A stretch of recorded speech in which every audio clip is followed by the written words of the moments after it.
What's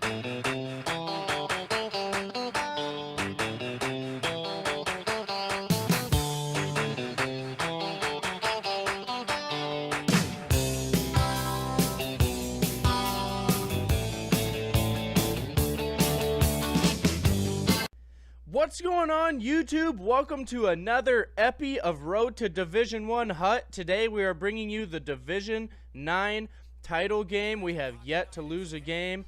Currently sitting at 8-0, looking to make it 9-0 with this here game. We're matched up against my boy Bacon King. Talked to him in the party chat. He's a pretty cool guy. He's quite the youngin'. We actually ran a drop-in game with him, gave him a tryout on the JV club, and that didn't exactly go as planned. We got our first non-lag-out loss on the JV team. The JV team is now 29-3. You take out the lag-out, so we are 29-1. But anyway, here we are. We're playing against my boy Bacon King for the Division 9 title. We're actually working through Division 8 right now. I'm just a little late on this upload. We matched up against Bacon King again in Division 8, and he's like, "Whoa, bro, we're both already up in this division." Yeah, man, we are, Bacon. We sure are. But this was quite a fun game to be a part of as we're going in with the Toei, looking for our first Geno, gets tripped up, and we've got a penalty shot with 15:25 to go in the first. We're going to give him the Patty Kane, baby. Wangle, wangle, wangle, dangle, dangle, stick hand, forehand, backhand. Got him.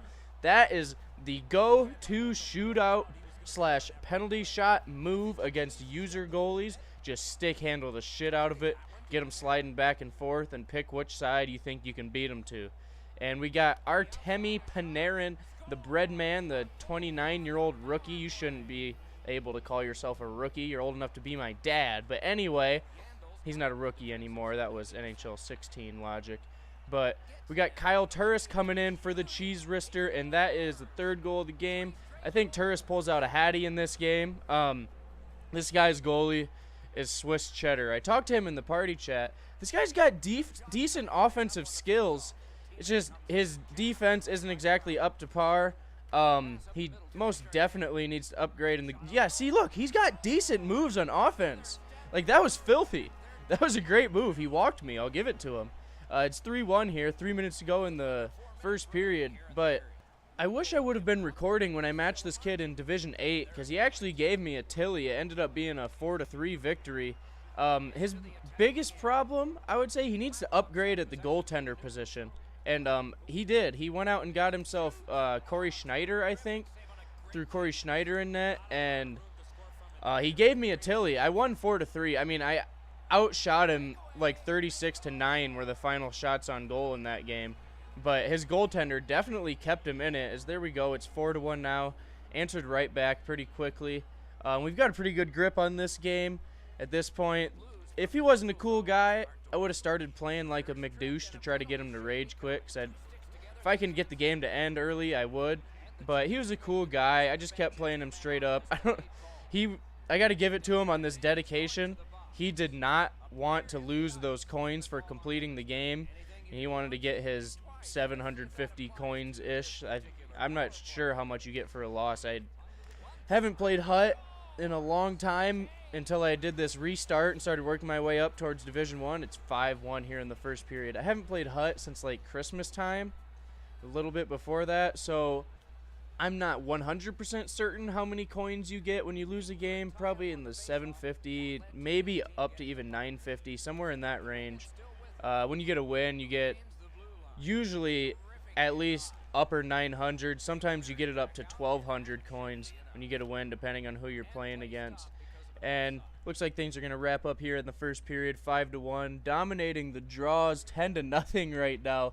Make that 11. And I'm going to tell you why Hut is cheesy. This kid went out and upgraded at the center position as well. I'm beating him 11-0 in draws this game, right? Well, I played him again, and the face-offs ended up being like 24-18 at the end of the game. He really switched it up. I was doing the tie-up counter, and there's a quick goal here in the second period, 17 minutes left, 6-1.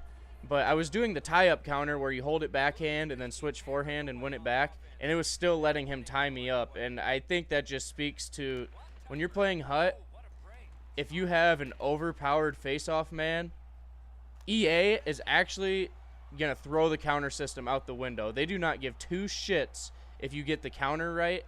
I think face-off statistics should only come into play on toss-ups when you and your opponent both do the same face-off, as we have another penalty shot here. I think that should only come into play on toss-ups. Say you both try to win it straight backhand. Then yeah, there's another get the stick handling going, forehand, backhand. But yeah, if you both do the same face-off, I agree with giving the draw to the guy with the higher face-off stats.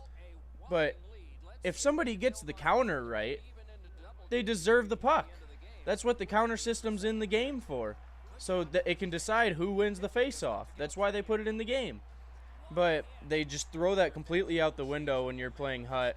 They just give it to the guy with, if he's got OP face-off stats. Like, my next video I'm going to put out is going to be a Rage Quit compilation. And I'm going to show you this guy's team that I got to Rage Quit in the first period. Stacked with 99s, and he's got the 98 Malkin Stanley Cup edition at center. This kid was winning every face-off with Malkin. It did not matter if I did the counter right or not. It makes me heated.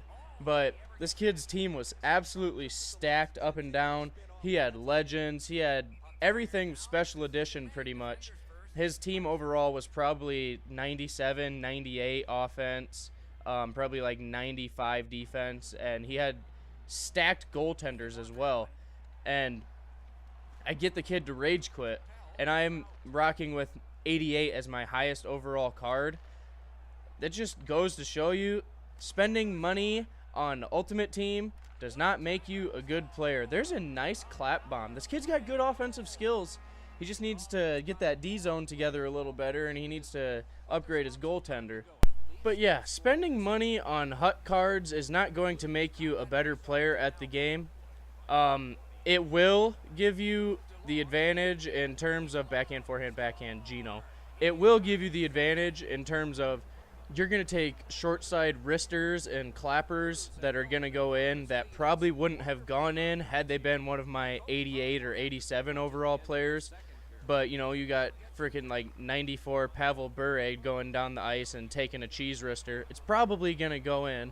Hopefully, before 18 comes out, I can put together some type of stacked team to show you guys how easy it is to exploit the EA cheese when you've got stacked players on your ultimate team. That is why I said in my last video, Hut is the cheesiest, most OP EA logical game mode on this game. So hopefully I'll be able to put together some type of stacked squad with some 90 pluses up there, and I will show you guys how well you can compete with top players when you have teams just as good as theirs. As here we end things in the second period, we are up 8-2, dominating every stat category.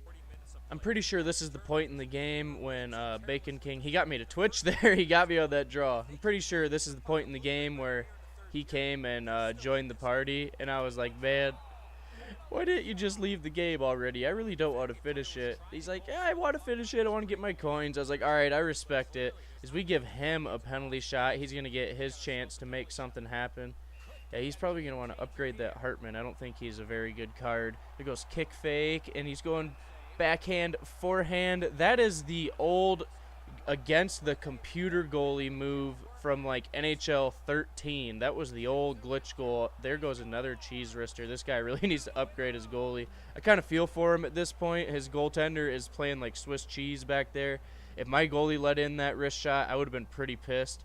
Johnny Boychuk. I think we moved Boychuk off the team at the end of this title run here. I think once we moved up to D8. But there goes Kyle Turris from the same exact spot as Boychuk. There goes Turris with the hat trick. 10-2 here in the third. And wouldn't you know, let's check out his hat trick right here. There goes that wrister from the cheese land. Here goes the backhand, forehand, backhand. That is the cheese breakaway. And what's this? Oh, shit. I did him dirty with the cheese wristers this game. I feel kind of bad for the guy. If he had a better goaltender, those are probably not going to go in. Forehand, backhand, tuck it home. We've got an 11-2 lead here with 50 seconds to go in the game. I would say it is pretty safe to say that this one is on lock. So there you have it, folks. 9-0. We have not lost a game yet. We swept D10. We swept D9. We're kick faking. Tried to get another cheese wrister to go in at the end of the game, and that'll wind the clock down. That is the Division 9 title. Swept D10, swept D9. We're working on D8 currently. We'll have that title up for you as soon as we get it. And there goes Kari Lehtonen. Picked him up, put him on the squad. He is, I think, 11-0 now as far as where I'm at working towards the D8 title. I think Lehtonen is 11-0 for me. His goals against average is like 1.0. His save percentage is near 900, which is pretty damn good for Ultimate Team. There goes 2,000 coins for winning that D9 title, getting the win in the game. 5-0-0 record that season. We are 9-0, still undefeated. And I'm going to go ahead and let's take a quick look at the stats here. 11-2 win, dominated every category. That's what we like to see. That's what the game should turn out like if you completely dominate somebody like that. But somehow you get those games where you lose with those same exact stats. But we're going to go ahead and show you guys the pack opening for the Division 9 title pack. So let's let this thing load up here. Now, I already know what's going to come out of this pack, but I'm going to tell you guys right now, I wasn't expecting much of a pull. My Division 10 title pack, I didn't really get anything special out of it, but we're going to go ahead, head over to the marketplace, unopened packs, get that Division title pack. Let's go ahead and open this bad boy up, let this thing load through here. We've got a logo, and next card, 88 overall, Aaron Ekblad. That is a great pull. Along with the Sweden jersey there, we've got Aaron Ekblad. We're going to throw him into our lineup. All right, so we're going to go ahead and end the video right there. What a great pull to end this video. Hope you guys enjoyed, and make sure to like and subscribe.